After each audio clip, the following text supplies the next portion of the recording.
রাত 2টো। অয়ন ল্যাপটপে কাজ করছিল। হঠাৎ বাইরে থেকে খুব চেনা গলায় কেউ ডাকল, অয়ন, ওরে অয়ন, দরজাটা খোল না। অয়ন চমকে উঠল। গলাটা ঠিক অয়নের মায়ের মতো। অয়ন দরজা খুলতে যাবে, এমন সময় হঠাৎ মনে পড়ল মা তো গত মাসেই মারা গেছেন। অয়নের শিরদাঁড়া দিয়ে একটা হিমশীতল স্রোত বয়ে গেল। অয়ন দরজার কাছে গিয়ে ফিসফিস করে বলল, কে বাইরে, কে?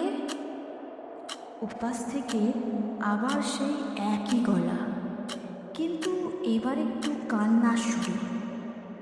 খুব ঠান্ডা লাগছে রে অয়ন, ভেতরে আসতে দিবি না?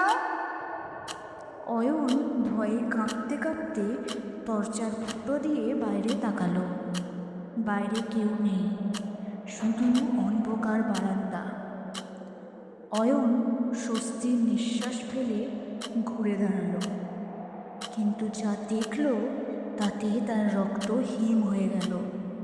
দেখল ঘরের ভেতরের জানলার সামনে মা দাঁড়িয়ে আছে, ঠিক সেই সাদা শাড়িটা পরে যেটা দিয়ে তাকে শেষবার সাজানো হয়েছিল।